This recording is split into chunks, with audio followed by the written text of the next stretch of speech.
मेरे पति घर पर नहीं थे और उनके दोस्त की शादी थी। मुझे अकेली को ही उस शादी में जाना पड़ा। वहाँ मेरे पति के 3 दोस्त मिल गए। वे रात को मेरे घर आए और पूरी रात मुझे, हेलो दोस्तों, मेरा नाम प्रिया है, मेरी शादी हो चुकी है और मेरे पति बिजनेस करते हैं। वो व्यापार के सिलसिले में बाहर आते जाते रहते हैं। एक बार ऐसे ही उनको 2 दिन के लिए बाहर जाना पड़ा। उसी दिन के लिए हमारे पास एक शादी का निमंत्रण आया हुआ था। हमें शादी में जाना था, लेकिन पति ने कह दिया कि मुझे बाहर जाना जरूरी है और शादी में नहीं जा पाएंगे। फिर उन्होंने कहा कि तुम ही शादी में चली जाना। वो सुबह ही निकल गए थे और मुझे शाम को अकेली को ही शादी में जाना पड़ा। मैं तैयार होकर शाम को 8 बजे शादी में पहुंची गई। उस रात मैंने ब्लू साड़ी और ब्लैक ब्लाउज पहना था। ब्लाउज बैकलेस था और सामने डीप कट था, जिससे मेरी वेज कुछ ज्यादा ही दिख रही थी। मैं एक कोने में खड़ी हुई थी।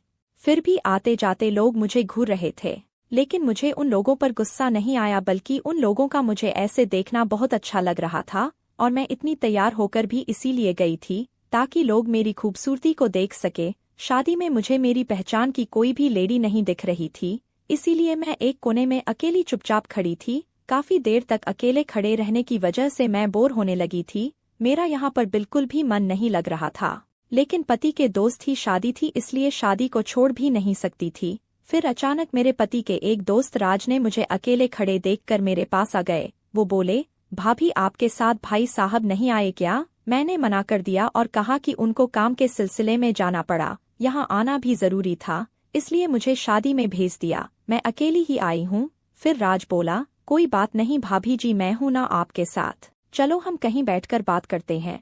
फिर हम कुर्सी पर जाकर बैठ गए और बातें करने लगे। राज को देखकर उनके 2 अन्य दोस्त परम और जय भी हमारे पास आ गए। उन दोनों के बारे में भी मैं जानती थी। राज तो कई बार आ चुका था हमारे घर, लेकिन परम और जय 3-4 बार ही आए थे। उन लोगों के साथ में मेरे पति कई बार हमारे घर में ही ड्रिंक कर चुके थे। एक बार तो मैं भी उनके साथ ड्रिंक कर चुकी थी।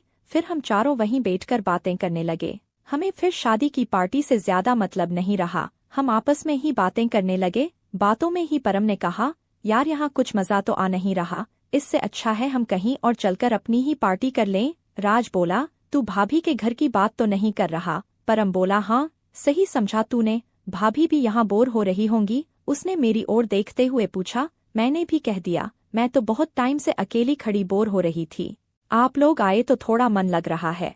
फिर जय भी बोला, तो फिर हम घर जाकर ही एंजॉय करते हैं। उनके कहने पर मैंने घड़ी में टाइम देखा तो रात के 10 बज रहे थे। फिर सभी ने वहां से हमारे घर चलने का प्लान किया। मैं उन लोगों के साथ गाड़ी में बैठकर आ गई। मैं आगे बैठी थी और राज गाड़ी चला रहा था। उसकी नज़र बार बार मेरी वेज पर ही जा रही थी, जो कि मैं जानती थी, क्योंकि वो घर में भी मुझे ताड़ा करता था। यहाँ तक कि परम और जय भी शादी की पार्टी में मेरी वेज में ही झांक रहे थे। थोड़ी देर में ही हम लोग अपने घर आ गए। अंदर आकर वो लोग हॉल में बैठे और मैं सबके लिए बोतल निकाल लाई। मेरे पति घर में हर वक्त बोतल उपलब्ध रखते थे। मैं किचन से गिलास और चखना भी ले आई। मैं उन तीनों के लिए 3 गिलास लाई तो वो जिद करने लगे। राज बोला, भाभी आप नहीं पियोगी? मैंने मना कर दिया। परम बोला, नहीं भाभी, आप अकेले बैठे रहोगे, ऐसे अच्छा नहीं लगेगा, आपको भी पार्टी में हमारा साथ देना पड़ेगा। फिर वो तीनों ही जिद करने लगे और फिर मैं भी अपने लिए 1 गिलास ले आई। राज ने सबके लिए पैक बना दिए। हम चारों बातें करते हुए पीने लगे।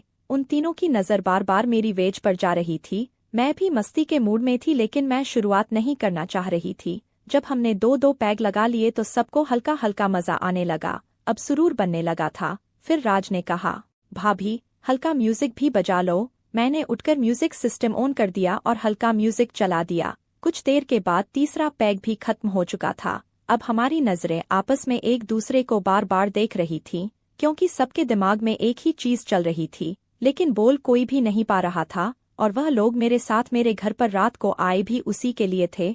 5-10 मिनट के बाद राज खड़ा हो गया और म्यूजिक पर झूमने लगा। उसको देखकर जय और परम भी उसका साथ देने लगे। वह तीनों मस्ती में झूम रहे थे। मैं नीचे बैठी हुई उन तीनों को देख रही थी। वो तीनों मुस्करा रहे थे और मैं भी उनको देखकर मुस्करा रही थी। थोड़ी देर डांस करने के बाद पता नहीं उन लोगों के दिमाग में क्या आया, फिर वो मुझे भी उनका साथ देने के लिए कहने लगे। मैं मना करने लगी, मगर वो तीनों मुझे बुलाते रहे। फिर राज मेरे पास आया और बोला, चलो न भाभी, बहुत मजा आएगा। मैं जानती थी कि ये लोग किस मजे की बात कर रहे हैं। फिर मैं उठकर उनके साथ ही झूमने लगी।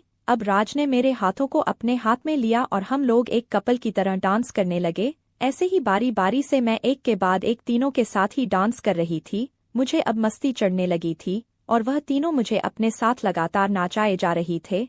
फिर मैंने उनको कहा कि अब मैं थोड़ी थक गई हूँ, ज्यादा देर मुझसे डांस नहीं किया जा रहा। तो वह लोग मेरी बात मान गए और म्यूजिक सिस्टम में एक रोमांटिक गाना चला दिया। अब हम सब आकर वापस सोफे पर बैठ गए और फिर से एक एक पैग लगा लिया। नशा अपने पूरे शवाब पर था। जय बोला, आप बहुत खूबसूरत हो भाभी। परम और राज ने भी यही कहा। मस्ती में होकर मैं बोली, तुम लोग बहुत शरारती हो गए हो, तुम्हारी शिकायत तुम्हारे भाई साहब से करनी होगी। वो बोले, जब शिकायत करनी ही है तो फिर अपना काम तो पूरा करके ही जाएंगे। मैंने कहा, उसके लिए मुझे खुद को दिमागी रूप से तैयार करना होगा। इसलिए मैंने जय को एक और पैग बनाने के लिए कह दिया। जय ने मुझे एक हैवी पैग पिला दिया। अब मैं पूरी नशे में थी और बहुत ज्यादा मदहोश हो रही थी। मुझे खुद का भी पता नहीं था। मेरा सर पूरी तरह से घूम रहा था। मुझे कोई पता नहीं था कि यह मेरे साथ क्या हो रहा है।